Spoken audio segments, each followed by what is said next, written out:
1405, pre-Inquisition, Spain and Portugal. I have, this is not my talk, this is my presentation of who I am. I have written several books on the topic, and at the same time, my role today is to speak to the people that are trying to return, help them in their own quest for their own lineages, as well as help them, introduce them to the difficulty of not only finding that lineage, but what to do after they find it. A lot of people decide that they want to return to Judaism. A lot of people just want to know they have a Jewish ancestry, and they just want to reconnect. So the reality is that my role today out in social media is to help all of these people that, like me, are wanting to find their roots and return. So I will tell you my own personal story. I was born in Havana, Cuba, to a Spanish family, very, very Catholic. We moved to Miami when Castro took over Cuba, and I was 4 years old. I was raised in a completely Catholic environment, Catholic grade schools, Catholic high schools, and Catholic college.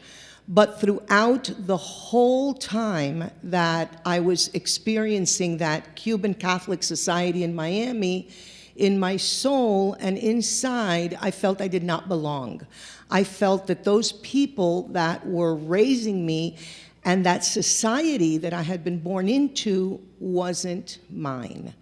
It was a very difficult childhood to be in this strong Catholic environment, yet feel that feeling of not belonging.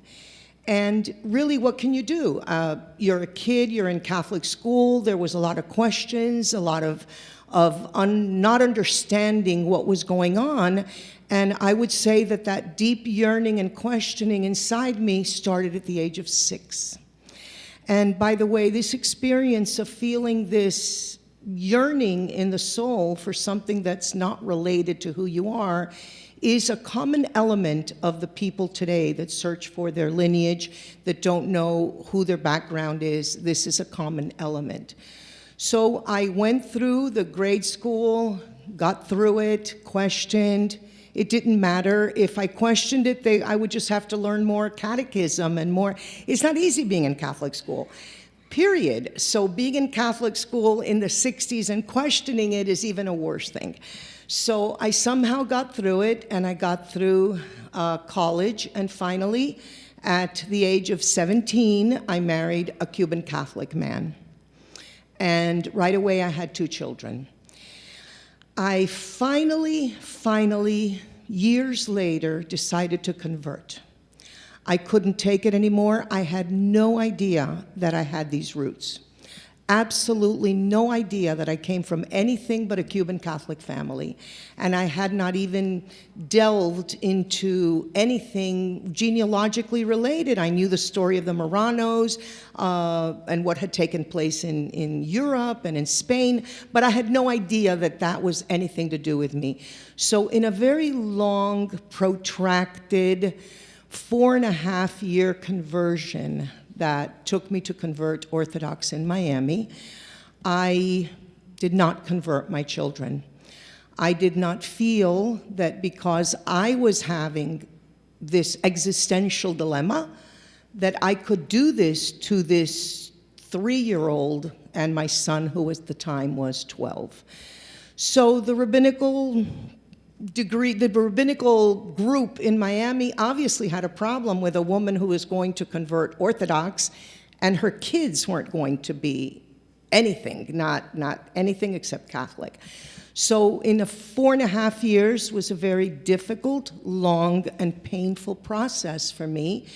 And this whole process has been painful. But I talk about it because I think it's very important for people to know when they meet someone like me and they understand the background is why I'm willing to stand up and talk about the pain. So through this 4.5-year process, my children were just going along when my house became kosher. I tried not to go the Orthodox route. I spent 6 months at a Reconstructionist synagogue. Then I spent 6 months at a Reform synagogue. Then I spent a year at the conservative synagogue, but I had been brought up with a lot of pomp and circumstance in the Catholic Church. And so, given my background and given the fact that I have always been religious, period, or spiritual, I decided to go the Orthodox route. So now I was 28 years old with 2 Catholic children, and I was Orthodox and divorced. My ex-husband divorced me when I began this process. So you can imagine, young working mom, 2 kids, Orthodox, Catholic kids, not good. When we make these kind of steps in our lives, and it's not just me, everyone that goes through this, our families turn their backs on us. And we come to this place alone. A lot of people don't have the fortitude, don't have the strength to get to do this kind of change in their lives, because no one wants their kids to convert out of what you want them to be. But I was happy as a lark. No family, no mom, no this, no that, and I was incredibly fulfilled. A couple of years later, my maternal grandmother, died. And as I said, I'm traditional, so I observe Shabbat. And she died on a Friday morning. And the first thought I had was, what about Shabbat, the burial, this and that? And my mom says to me, you need to go to the burial. It's tomorrow morning. And Mom, it's Shabbat. She said, I don't care what it is. This is your maternal grandmother. You need to be there. So I spoke to my rabbi, and he gave me about 1,000 ways to get around this, and all of them included sleeping in the funeral home, all of them. So I didn't go to the burial. This was 25 years ago. I'm not saying that that's what it would be today. A lot of water has gone under the bridge. I may have found my way there in a different way had it been today. But back then, a couple of years from this strenuous process, I did not go to my grandmother's funeral. And my mother had said, in our family, we have to bury immediately. We cannot wait. I said, Mom, you're Catholic, you're Cuban, bury her Monday. She said, no, in our family, it's within hours, and we cannot wait. So the burial took place on a Saturday morning, and I had gone to the synagogue, and I was home with a group of friends, and my mom had told me she would never speak to me again in her whole life if I didn't go. And there she came up the walk, and she came and she put a box on top of the table, and she said, your grandmother wanted me to give you this on the day that she died. And I opened the box, and inside was a hand of God, a hamsa, and a Star of David earring. My grandmother knew that I had converted. She had gone to my wedding because 6 months before my grandmother died, I married Michael, nice Ashkenaz from Romania. And my grandmother kept telling me the whole time while I was converting, and even when I was walking towards the chuppah, she was telling me how dangerous, what I was doing was so dangerous. And I thought at the time that my grandmother was trying to tell me that it was going to be dangerous for my soul. What did I know? All I knew was that my grandmother was Catholic. She taught me some rituals, and I'll show you a documentary that was made. She taught me some Jewish rituals from the kitchen, but she never said to me that we were Jewish. All she could tell me was that it was dangerous, what I was doing. And I realize in retrospect that what my grandmother was telling me was how very dangerous it was to be a Jew, not that my soul was in peril over this life-changing experience. So my grandmother left me now the Star of David earring, and I fell into my chair thinking, oh my gosh, she's sending me this message in her death, sending me the message that we were Jews. Because why would she be giving me this to be opened on the day of her death? Back at the ranch, my mom marched off, put the box there and left, and she eventually spoke to me again. And there I was holding this, and I started realizing that perhaps what I had in my soul, this burning of all of these years, all of this, it made me think I was going nuts as a child. And I decided right then and there that I must have been from this legacy of the people that were from the Inquisition. And I felt that I absolutely had to continue looking at this lineage. So that's when I started my search. I hired a genealogist who lives in Spain, and my mother did give me a family tree that took the family back to 1725. And it was all a nice Catholic family going all the way back to this one speck of a village in Spain. And I hired a genealogist, but I didn't want to tell him that I was looking for a maternal lineage to Jews. I didn't know. I had heard that Spain was very anti-Semitic. I had already been living I'm a very proud Jew. I had been living in my community in Miami, an Ashkenaz community. I'm very proud on the board and involved in sisterhood and everything else. And like my own family who had started coming back was, why are you going to do this? Why? Well, the reality is I had not converted my daughter. To me, it was a treasure, a priceless treasure that I was a Jew. But by Jewish law, having not converted my daughter, I would not be able to carry what I consider to be the beauty of life into the future. So I decided to really research my lineage for my then 5-year-old daughter. Not that anybody cared, but I cared. So I hired a genealogist, and I told him, look, I want to search a direct maternal lineage. I'm back at 1725. I need all the way back, as far back as you can go, women only. And he asked me, well, are you looking for a legacy? No, he said, are you looking for a heraldry? Are you looking for royalty? And I said, absolutely, I'm looking for royalty. And he didn't buy that. So he said, are you looking for riches? Are you looking? I said, I'm absolutely looking for riches. And finally he said, are you looking for a Jewish lineage? And I said, yes. And he told me how very difficult it was to find it in Spain, and that there were only Catholic records available. And I said, pretty much, I said, let's do whatever we have to do. And we started going back slowly, slowly, slowly. And through the Catholic Church records, I found with each subsequent grandmother, I found more grandmothers and more grandmothers until I got back to about 1590. And it was perfect. It was a wonderful lineage. And I found little clues along the way that would lead me to believe that the family was Jewish. Things like many of the children weren't baptized and things like this. And then I saw the rampant endogamy. Only cousins married cousins. First cousins were marrying first cousins. I was afraid I would find a brother and sister married at this point, because really the endogamy was rampant in the tree. And the whole time, my family was really very non-supportive, and this is normal. This is not unique to my own family. I know that everybody understood that whatever I was going to find at the end of what I considered the rainbow was going to be life-altering, not for everyone in the family. And so I still persisted. I tried not to involve my family. As you can see, I use the name Genie Milgrom.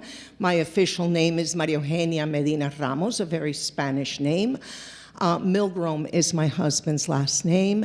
And I tried at all points, as I was writing my books, as I was starting to be very active on Facebook, I didn't want my mom or my aunts to be hurt by anything I was doing. But as a grown woman, I had already made the decision that this is what I was going to do. So the most I could do, because a lot of people write me and ask me, how is Milgrom Sephardic? Well, it's not. So it just is the name that I decided to take on by not using my maternal name back then. So we got back to 1545, and it was a direct maternal lineage to this tiny village in Spain. And I took all these records, and I had this circumstantial evidence of the hand of God and the Star of David earrings and some of the customs that my grandmother had taught me.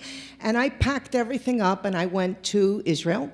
And I went to Jerusalem, and I went to the head of the Beit Din, the Jewish court, and I said, I have all of my lineage here in this box, and I just want to have you change my ketubah, and I want you to prove that I descend from the Jews of Spain.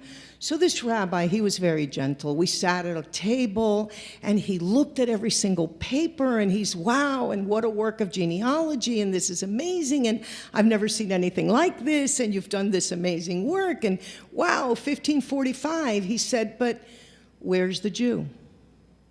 I said, what do you mean, where's the Jew? He said, yeah, I need a bris paper, or I need a ketubah, or I need a cemetery, or I need an Inquisition document. This isn't going to do it. By now, that search had already taken 6 years. And he said, and I'm very sorry, but I need the Jew in the tree, an actual Jew in the tree on your maternal lineage. I was so devastated because I had already had a following on social media. People were looking up to me. They were wondering what was going to come next. And I was kind of saying, come, look, it can be done. It can definitely be done. And back home, my kids, who are now in their 20s, were teasing me, Mom, have you looked at yourself? You look Arab. You could be on top of a camel. You know, there were a lot of Arabs in Spain. Maybe you shouldn't do this. And so it was very difficult from the family. I tried not to talk about it in the family. I was already speaking all over the place, and it became a very difficult, but I packed up my boxes in Israel, and I came back home. And my husband said to me, you know we're going to have to go to this village, right? And I said, yes, the village of the ancestors, where they lived from 1545 through my grandparents who were born there, first cousins. And I said, yes, but I'm scared to go to the village because what if I'm wrong? What if this gut feeling, what if this instinct isn't real? What if I'm wrong? Where on this planet I'm going to hide? I'm going to close down 6 Facebook accounts. I'm going to stop talking. I'm going to unwrite my books. I'm going to stop writing articles. What am I going to do if I'm wrong? I was so sure I was right. So I waited, and I was miserable. I was miserable because I had hit the 1545. By the way, 1545 is when the Catholic Church, during the Council of Trent, they made a mandate that all the churches around the world would have a very unique way of having church records in which you had to give a maternal last name, paternal last name, and then you had to give the 2 grandparents, and you had to give the great-grandparents. So it was very simple, so to speak, to get back to 1545, but at 1545, we're still very far from the Inquisition, and later I learned that I could have found those relatives in 1545, and I'll explain that later, but I didn't. So one day I get home and I find my bags packed, and my dear husband had bought the tickets for us to go to Spain. And I went to Spain, we drove to this village, and as I'm driving from Madrid, this village is right on the border between Spain and Portugal, literally overlooking the Douro River that separates Spain from Portugal. And as I'm nearing it, and I'm getting closer to it, Spain starts becoming very far away, and you start focusing on Portugal. It's very eerie, and all you see is the river, and you see beyond. You see the mountains of Portugal. And at that moment, I realized that my family, they weren't caught in the Inquisition in Spain, because what I failed to tell you is I sent that genealogist back to the Spanish archives. And after a week, he didn't even know how to tell me. He said, I'm sorry, there is nothing in these boxes at this library, they're in Madrid, in dusty boxes.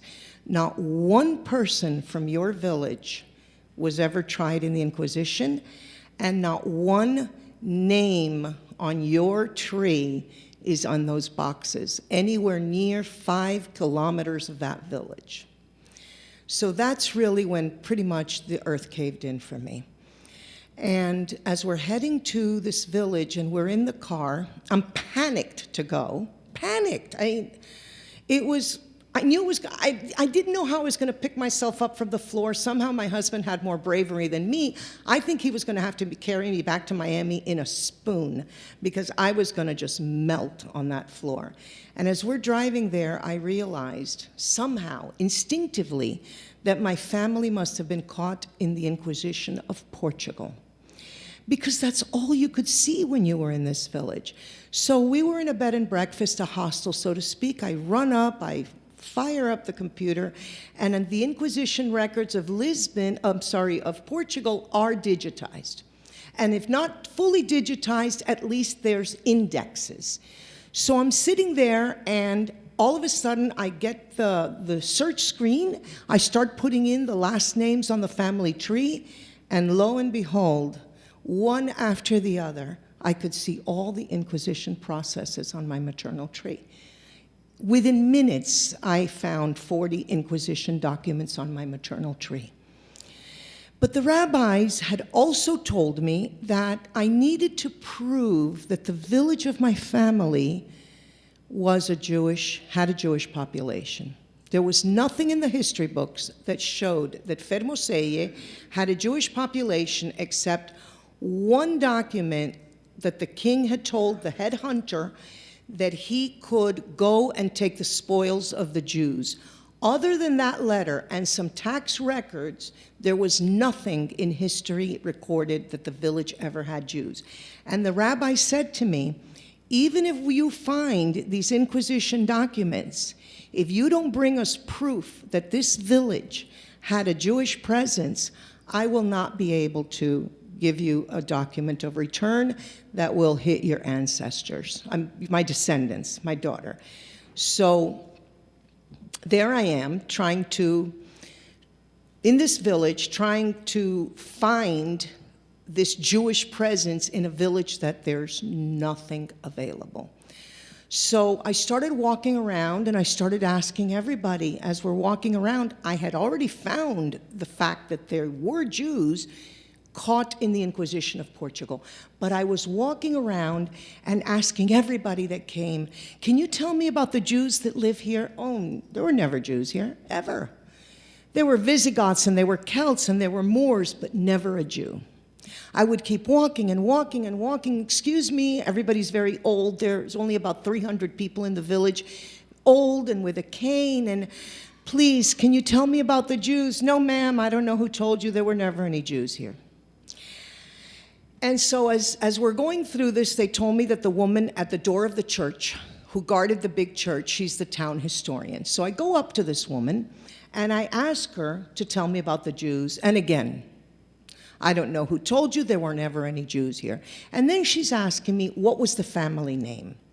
I had 8,500 people on my tree. I'm opening the tree and I'm looking and I'm saying Alvarez and Rodriguez and Gutierrez, and I'm going down and she's like, no, no, no. And I'm losing it. My husband was already walking in the town square. I don't know, there was nothing for sale except codfish, I think it was. I don't know what he was doing, but he saw I was panicking at the door of the church. I mean, now I saw my whole lineage was between me and this woman at the door of the church. And it was too difficult. Funny enough, my grandfather and grandmother's last name was Ramus, which is a double last name and the same name, obviously the endogamy. And the woman at the door of the church, what's her name? Ramus. So I'm afraid she's not helping me because whatever I'm going to find is going to affect her too, right? I mean, everyone in the village married each other. So finally, she kept insisting on the family name, and I was holding my 1530, and nothing was making this woman twitch a muscle on her face. And finally, she said, what was your family known as? And I remember in that tree that my grandfather made, 1725, at the back, he wrote in a spidery handwriting, they called us boyicos. And I didn't even know what boyico meant. Now I know it means like little bread in Spanish or in Ladino. It means like a little dessert bun. And I said to her, they called us boyico. And she looked at me and said, well, why didn't you say so? I'll take you to see the synagogue tomorrow. I'm like, I'm seriously like, seriously, lady? Seriously? But I said, synagogue?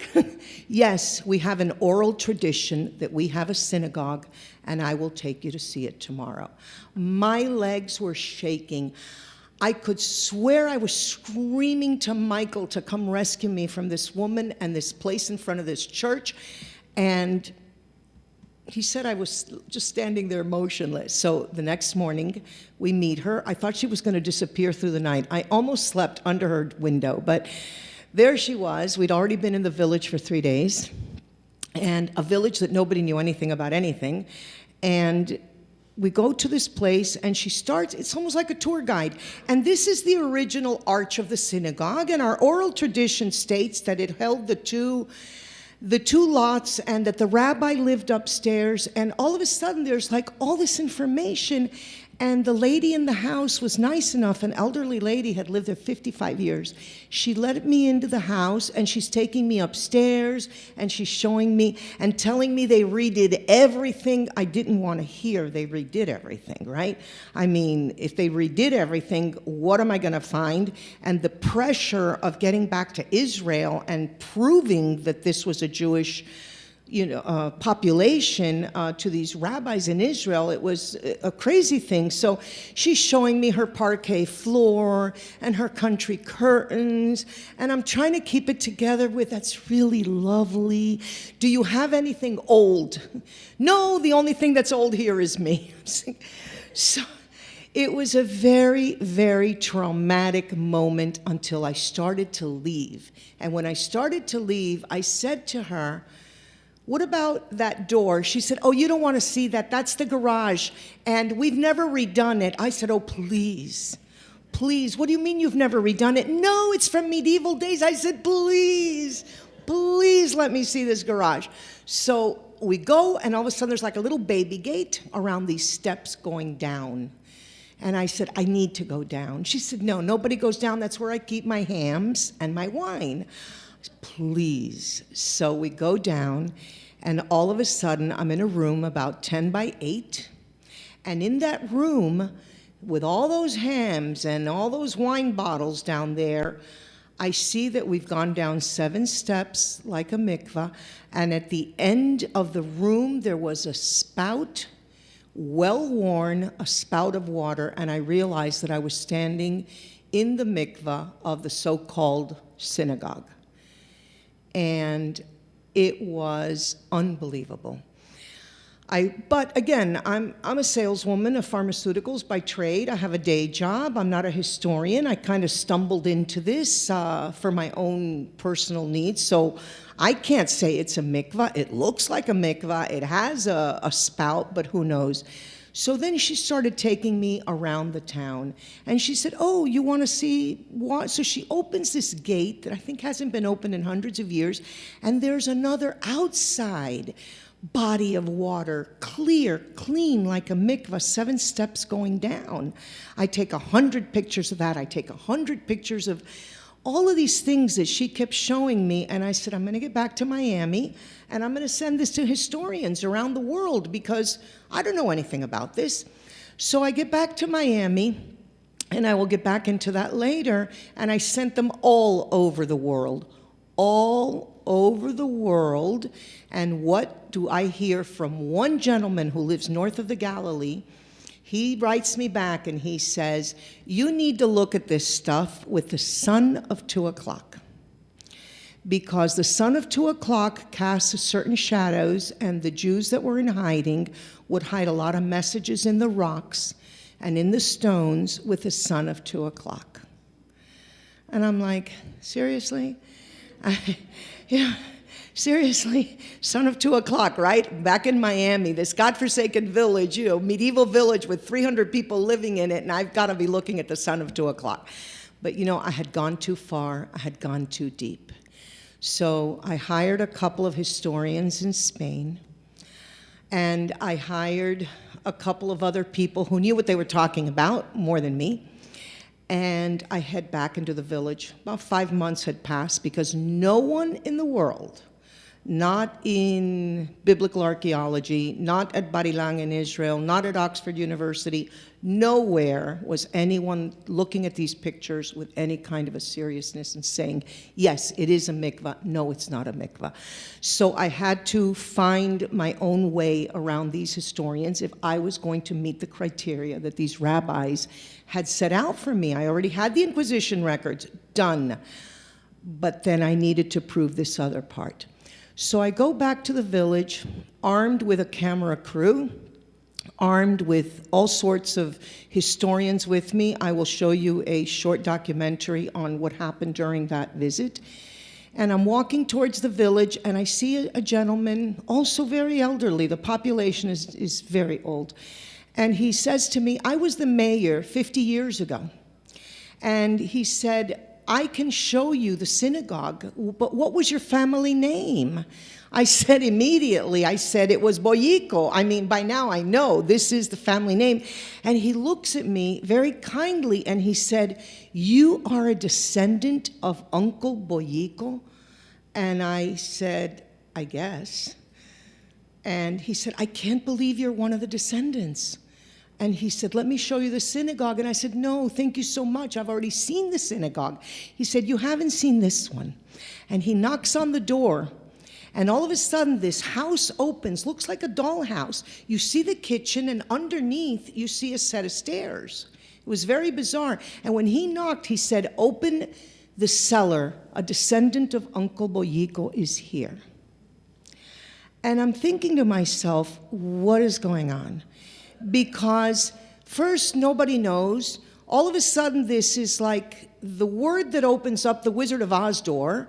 And I'm sitting there, and I'm followed by a film crew. I'm being followed by these historians, and I'm going down into the cellar.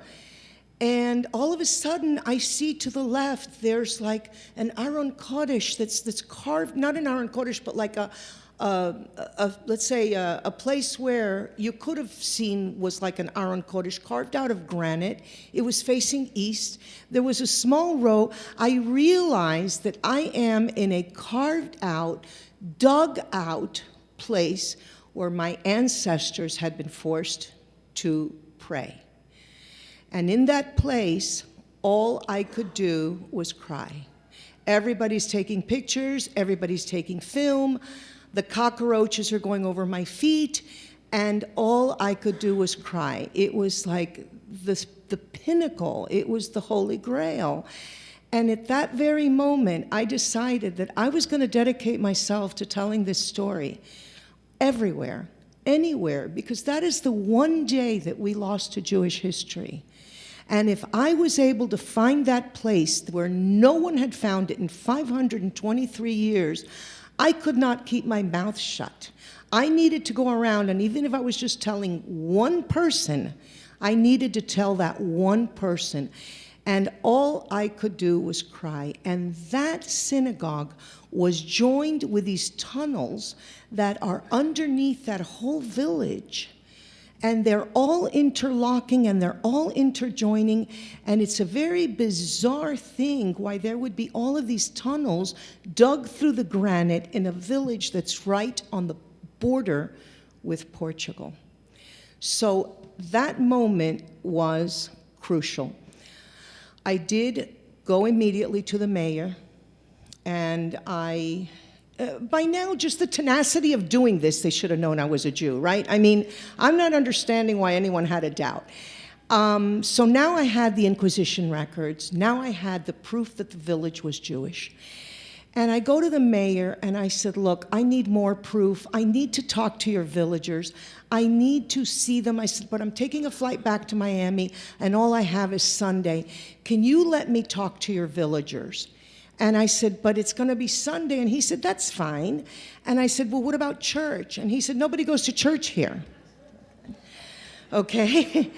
So I want to show you now, as I am in this, it's a 9-minute movie, I want to show you when I'm telling the villagers what they have in their hands and who they are. Because what I was able to see, everyone in that village was married to each other. So I literally put together the town. And they're all there as I tell them who they are, basically. And I will show you that movie now.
La historia mía es la historia de este pueblo. Realmente contarles a ellos un poco de su historia y que ellos ahora puedan tomar esa información y quizás empezar a pensar tradiciones que le enseñaron los abuelos o información que pasó por la familia, que son memorias perdidas, y ese era el fin mío, que tuvieran un poquitico recuperación de las memorias perdidas. En las visitas anteriores yo estaba tratando de encontrar evidencia de que había judería, estaba tratando de que los historiadores mismos validaran lo que yo había podido encontrar. Pero en esta visita se encontró algo, se validó ese algo y se confirmó el algo en un acto muy especial.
Yo empecé a buscar las raíces mías después que murió mi abuela en el año 1990. A mí me criaron en una familia católica, romana, o sea que yo estuve en un ambiente completamente católico y siempre con una atracción muy fuerte hacia los judíos, inexplicable. Cuando murió mi abuela, me dejó 2 artículos, ella era fermosellana, y me dejó 2 artículos, un arete con una estrella de David y como un pendiente. Ella nunca me contó nada sobre nuestras, si habían raíces o no habían raíces, ella nunca me contó nada. Ella siempre tomaba un poquitico de la harina, la ponía dentro de un aluminio y la tiraba al horno para quemar, y me decía que eso era para la buena suerte. Pues eso resulta que es una tradición judía, de siempre las mujeres cuando cocinan grandes cantidades de harina, toman un poquitico y lo queman como una especie de ofrenda. Cuando mi abuela muere y me deja esos 2 objetos, me pongo yo a rastrear y empezar a buscar si mis ancestros podían ser judíos. Hoy día yo he retomado la religión de mis antepasados. Yo soy hoy día judía practicante. Mi familia sigue completamente católica. Desde mi abuelo Manuel Ramos, de aquí de Fermoselle, yo he podido llegar hasta el año 1490 con certificados de nacimiento, defunción, matrimonio. En esta búsqueda he logrado la historia completa de mi familia. Yo he logrado encontrar ya 19 abuelas seguidas, mamá, tras abuela, seguidas aquí de este pueblo, y algunas vivían en los años 1600, vivían en la calle Villar del Buey, o sea que todavía algunas de las calles existen, y la Inquisición le hacía a uno una especie de genealogía. Si a uno lo agarraban, pues tenías que dar el nombre de la mamá, el papá, los hijos, los abuelos, los bisabuelos, los tatarabuelos, y todos esos procesos de la Inquisición. Ahí empecé a poner todos esos procesos, juntándolos con los nombres en mi árbol familiar. Y después de 550 años quiero enseñarles mi árbol materno.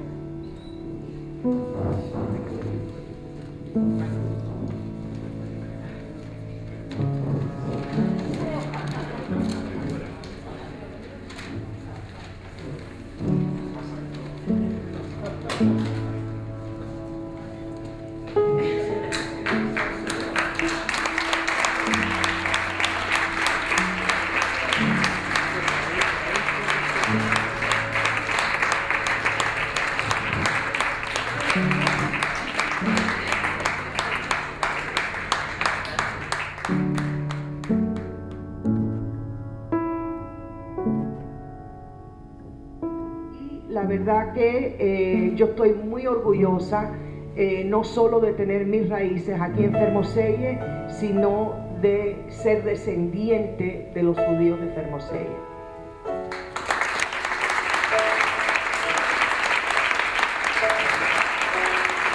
Entonces, finalmente, el reconocimiento del alcalde de la ciudad, de este pueblo, que haya dado la llave, pues significa que no soy solo yo que estoy reconociendo que había un judío pasado de Fermoselle, sino que en conjunto el pueblo mismo y el alcalde están reconociendo que aquí está la historia de los judíos de este pueblo. Y lo que espero es que empiecen a buscar en las bodegas. Aquí tantas bodegas que, como hemos visto, están por todo debajo del pueblo, interconectadas, que no es algo usual. Es usual tener una bodega y es usual tener, como me dicen, un escape para el vino y cuando lo están en su fabricación. Pero lo que no es usual es que haya todo un laberinto debajo de este pueblo, como lugares que se podían esconder personas como dice una de las bodegas, en tiempos más oscuros. Así que yo espero que el impacto sea que quizás empiecen a buscar en sus propias bodegas a ver si hay rastros de una vida antigua judía.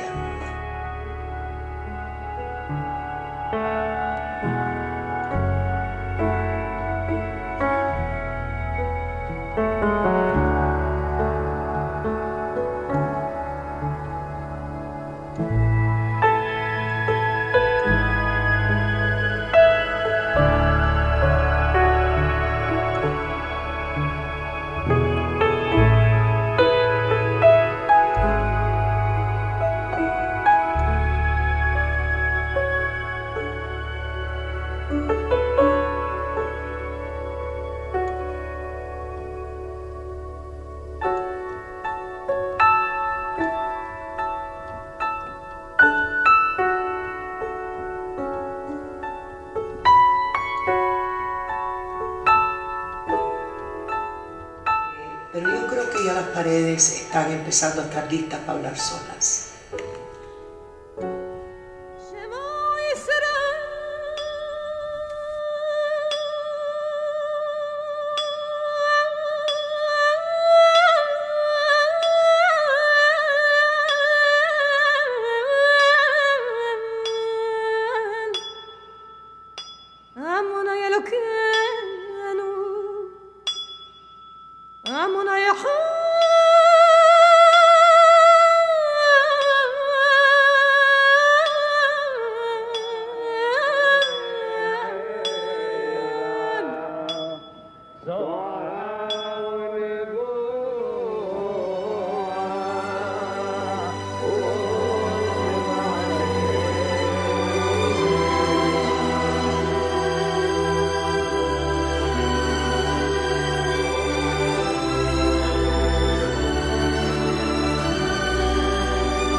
yo estoy segura que todos estos pueblos cerca, fronterizos, están llenos de marcas, de rastros de lo que eran las brujerías de estos pueblos. Este no es el único.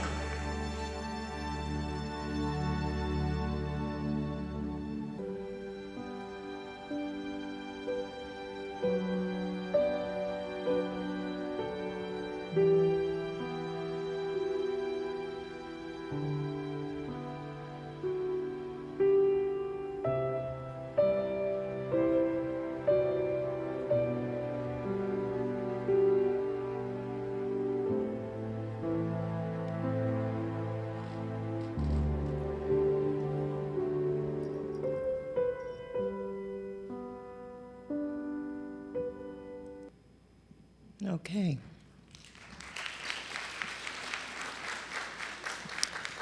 So armed with all of this information, I head back to Israel and that little rabbi at that table. Meanwhile, back at the ranch, this rabbi only spoke Yiddish. And as part of the whole thing, I was not going to speak Yiddish. So Michael translated for me. They kept all of my records because I have now 22 grandmothers in a row going back to 1405. So I know that my family were from the large conversions of 1391 or before, because I still have not found my Jewish name. All of these years, on top of all of this work I was doing, I was praying and hoping that I would know what the Jewish name was. I'm not there yet. I'm only at 1405. So we took all this paperwork, every birth certificate, every marriage certificate, every death certificate, going back to show that this was a direct maternal lineage. I hooked it up to 45 Inquisition records, and after 2 years of the Orthodox Beit Din, the large Beit Din in Jerusalem, they translated everything into Hebrew, and they did issue a certificate of return, or not of return, because I was told they can't make me any more Jewish. By Jewish law, I had converted, I'm a Jew, but they did state that I had reached that point in a very roundabout way, and all of my descendants and all the maternal lineage was Jewish. I was born Jewish, and my children and grandchildren would be Jewish. So I was able to get that in Israel. But that really, I wanted to be sure that it really at that point was no longer about my daughter. It was no longer about descendants from me. It became more about all of those that are out there trying to reconnect with their roots and not having the resources that I had, not having the ability to get on a plane and go. People that contact me from the mountains in Peru, the ones from El Salvador, from the Dominican Republic, from the Philippines, New Zealand, you name it, they're contacting me.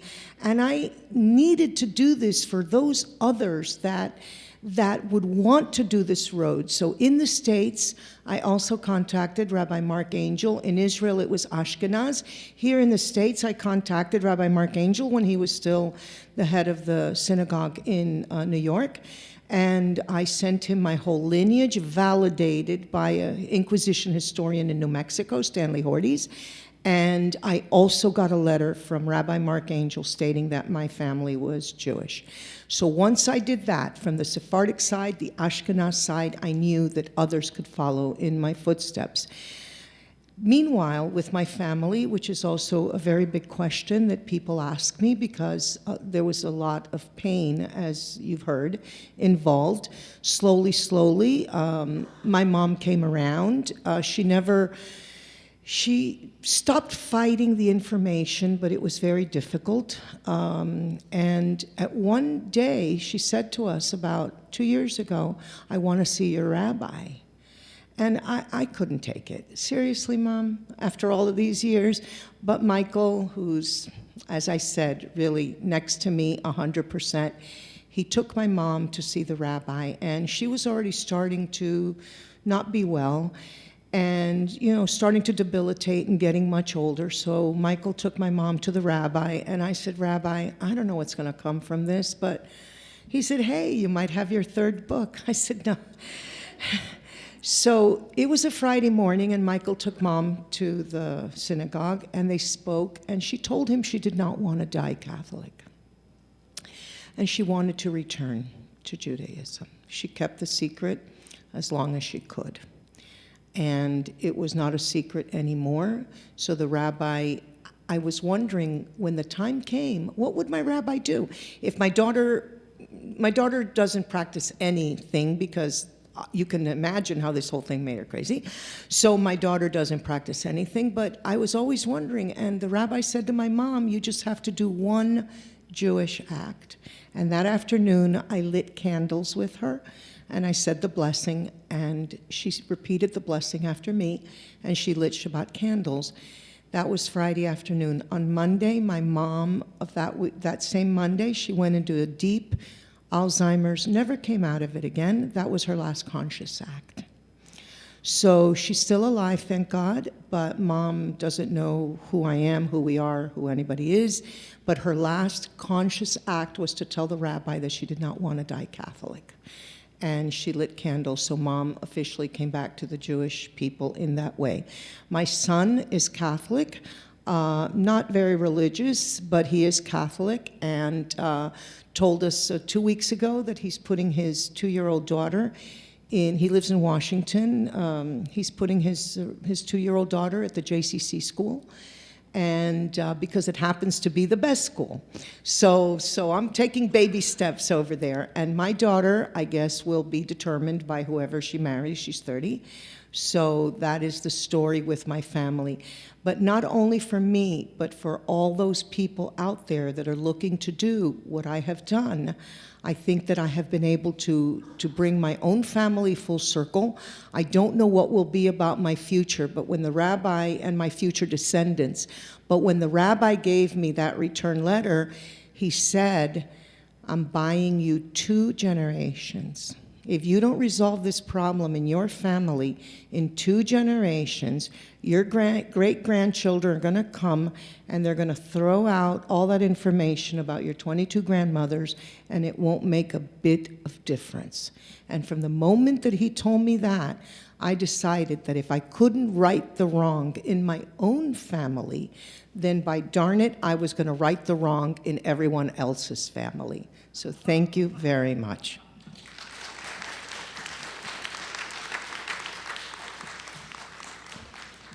Are there any questions? I think you have to.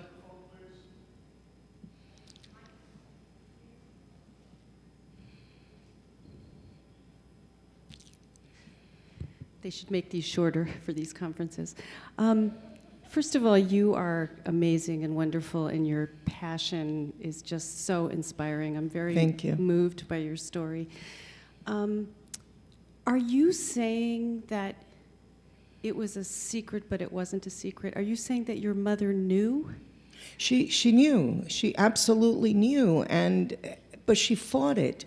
And I've since talked to a lot of different psychologists, people that have studied the trauma. The trauma was so intense. I don't know if I believe in genetic memory. I know what was in my soul. I know what was inside as a child. And I don't know if I believe in genetic memory, but this hiding and this lying and this mistrust, it was too deep. My mother fought me with everything. My grandmother gave me the secret in dribs and drabs, but took it to the grave. So the very fact that my mother allowed that Star of David and that Hamsa to come into my hands, I think that she knew, but she fought it until she could no longer fight. It was her last conscious act. So they knew, but they didn't let go. And there was no Jewish ritual per se. Some people tell me they like the families lit candles in the closet. I don't have any of that. All I had was the jewelry and this flower and this checking for blood in the eggs and the burial immediately. One follow-on. So are you also saying that they practiced in this town for hundreds of years in secret? Well, Or the was- documents that I have found show that by 1700, they were no longer caught in the Inquisition. Up until about 1696, I still have Inquisition documents. So what I think happened in the case of my family is that by 1700, they settled down as good Catholics and passed some traditions down. But they just, from what I see in the documents, I have family members that were burned at the stake, and some just, in prison for 40 years. I just think they couldn't take it anymore, honestly. I think the microphone. Okay, so the question is, have I had my DNA test? So yes, I had my DNA tested, and my full sequence maternal DNA with family tree DNA, and lo and behold, I find a young man in Recife, Brazil.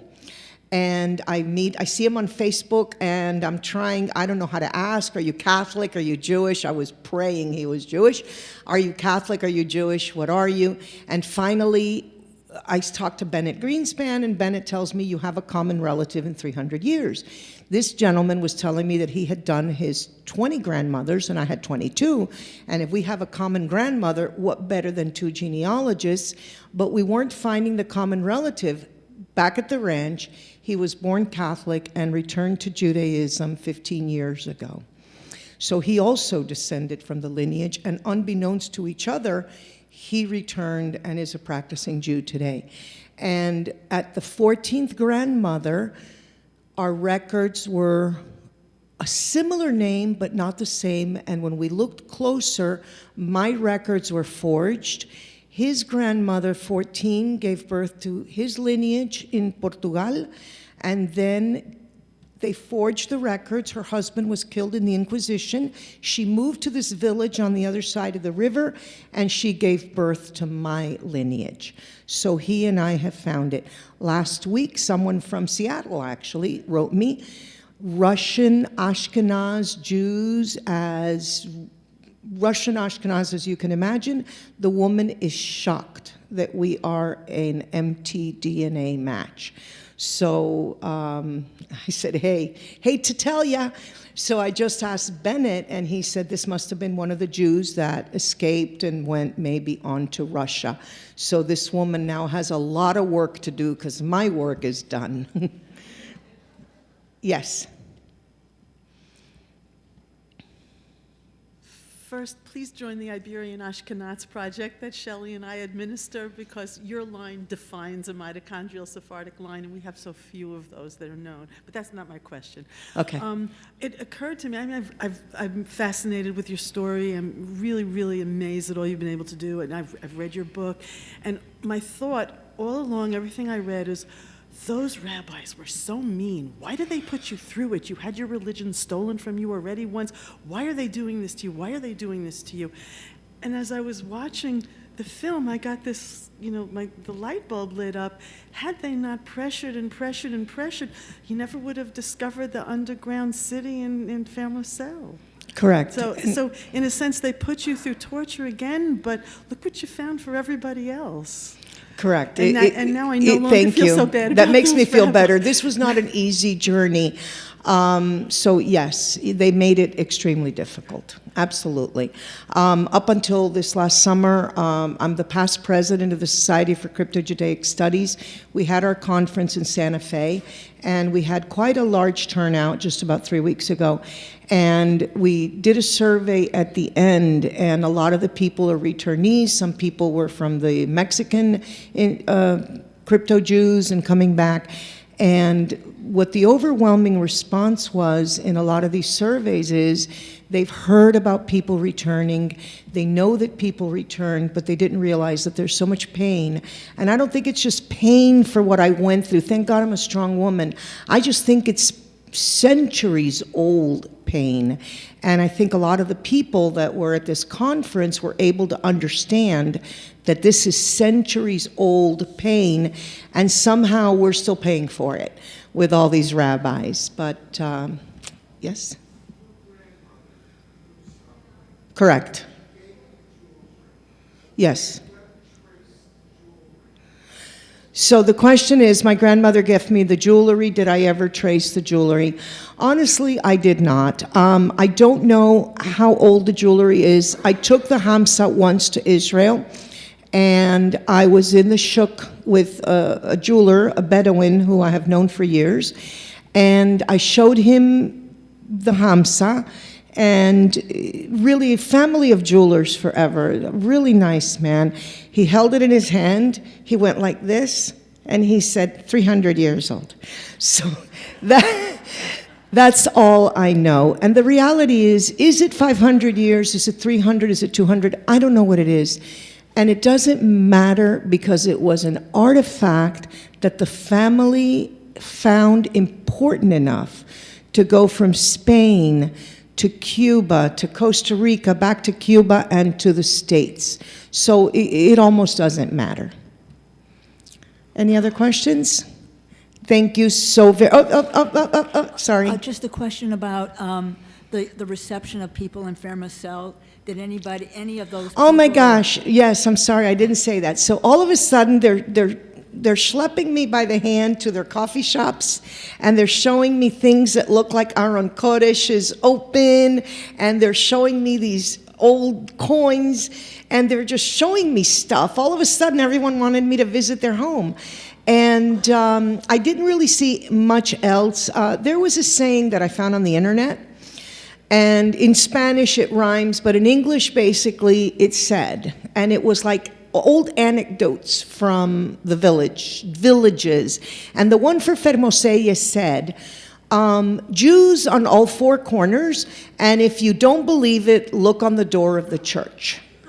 So it was odd as I was scouring all the churches looking for the clues, and you know, with these gargoyles and this type of romantic architecture.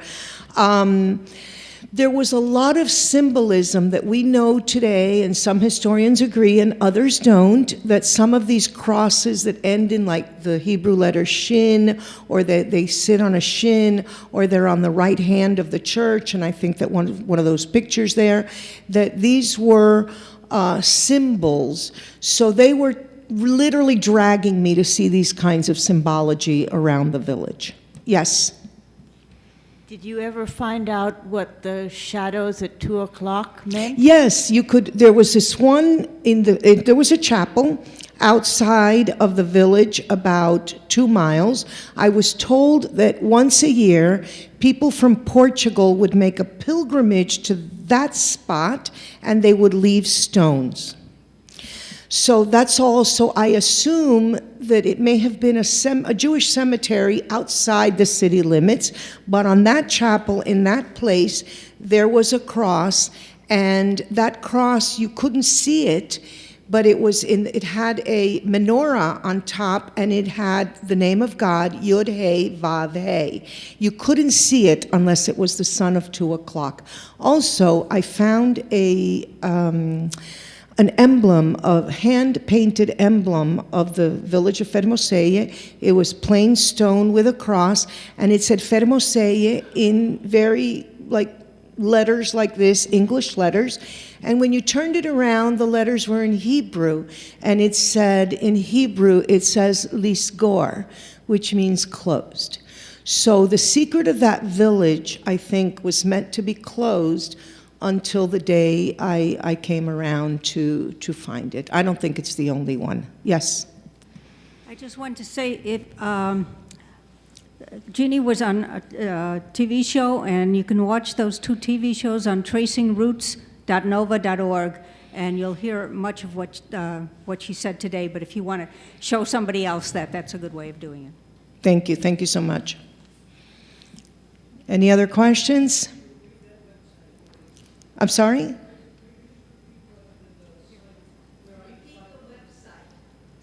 My website? Oh, okay. I don't know what that website is on the Tracing the Roots, the person that said that.